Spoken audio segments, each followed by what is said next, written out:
Someone says, sorry? Not because they didn't understand you, because they didn't hear you. And you say it again, and you hear it happen.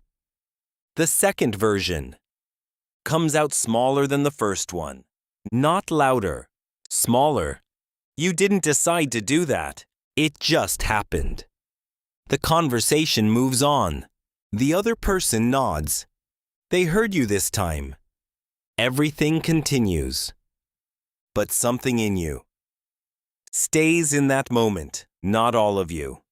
Just a part, still back there with that second sentence, the smaller one, listening to it again, wondering why.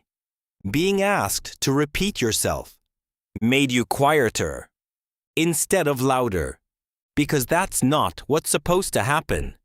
When someone doesn't hear you, the normal thing is to speak up. But you heard yourself go the other way, smaller, more careful, like the first version had already been too much, like asking to be heard a second time was asking for something you weren't sure you deserved.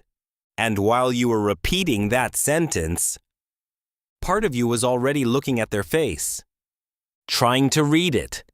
Which kind of sorry was this? The one that means I wasn't paying attention. The one that means your English is hard to follow. The one that means I heard you. I just need a moment. You were scanning for the answer, while the words were still coming out of your mouth. You do this constantly. You've been doing it so long, you don't notice anymore. Speaking and monitoring at the same time. One part of you in the sentence, another part watching the sentence from outside, checking it, adjusting it, pulling it back slightly.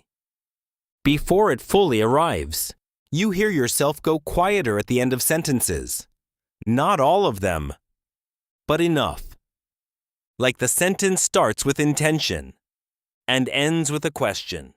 Like you're not quite sure you had permission to finish it. And then that small moment after speaking, that half second where you wait to see if it landed, to see if anyone responds, to see if the words made it across. Sometimes they did. Sometimes the conversation moves, and you're not sure. And you don't ask. You just continue, carrying the uncertainty into the next sentence. You hear yourself go quiet again, and suddenly you remember, this isn't the first time. Not this week. Not this month.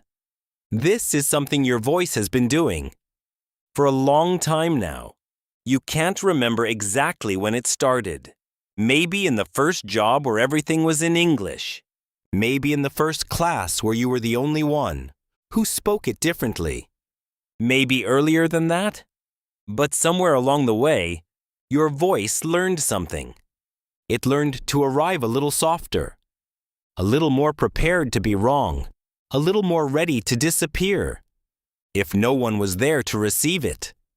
And the strange thing is, you didn't choose that. You didn't wake up one day and decide, I will speak more quietly in English. It happened the way habits form, when a body is paying attention. When something is slightly risky, the body adjusts, protects itself, makes a small calculation every time. How much sound is safe here? And then it does it again and again. Until it doesn't feel like a calculation anymore. It just feels like your voice. But it isn't your voice. Not the full one. You know this because of what happens when you stop speaking English for a while, when you call home, when a friend texts you in your language, and you call them back, and something shifts. Before you've said a single word, something shifts. Your body knows. It recognizes the sound it's about to make, and the voice that comes out. It's not the careful one. It's not the smaller one. It's not the one that checks itself before every sentence. It's just there. Full. Not performing, not monitoring, not arriving softly, and waiting to be heard. Just present and loud. Loud in a way that surprises you sometimes. When you catch yourself, mid-sentence, in your first language, you sound like a different person. You sound like you. Not a quiet person. Not the one who speaks softly. Not the one who waits to be heard. Not the one who lets sentences shrink. At the end, you. Loud. Fast. Certain that what you're saying is allowed to take up space. And you think, oh, I'm not a quiet person. I never was. So what is this then? This thing that happens in English. This careful arriving. This sentence that starts and ends smaller than it began. This second version. That comes out softer than the first. Your body is doing something that doesn't happen in your first language. Because it doesn't need to. In your first language, your voice doesn't ask permission. It knows it belongs there. It's always belonged there. The room is familiar. The sound is familiar. Even the silence between words is familiar. So the voice just comes. Full, whole, without checking. In English, the room is less certain. And the voice knows. Not in a way you can explain. Not in a way you decided. But the body knows. When it's somewhere that hasn't fully said yes yet. And it adjusts, makes itself smaller, softer, easier to take back. If needed.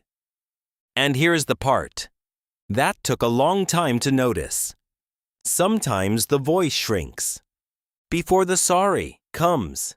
Before anyone has asked you to repeat. Before anyone has failed to hear. The body has already learned what might happen. And it prepares. It sends out a smaller version just in case. A version that's already apologized for taking up space.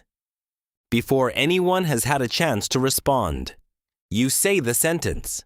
It's a good sentence. A clear sentence. A sentence that would arrive fully in your first language. But here, in English, it leaves you a little smaller than it should. Not because the English was wrong, because the body is still learning when it's allowed. To fully arrive, you call someone in your first language. Within seconds, the voice is back. You don't tell it to come back. You don't decide to be louder. It just happens. Like something that was held, finally releases. Your shoulders drop. Your breath changes. The sentences don't shrink at the end. You're not monitoring, you're just talking. And you stay on the phone. For a long time. Not because you have so much to say, because it feels like being somewhere. Your voice already knows. And then the call ends. And the next thing you do is in English. And the voice, quietly, becomes careful again. Maybe that's just what it is, for now. Two versions. The one that already knows it belongs, and the one that's still figuring it out. And maybe, some days, the careful one sends a sentence that arrives a little more fully than the day before. Not louder, just more there. A little more certain. It had the right to finish. Tell me in the comments, has anyone ever asked you to repeat yourself in English? Even when your sentence was perfectly clear? I read every comment, and I'll see you in the next video.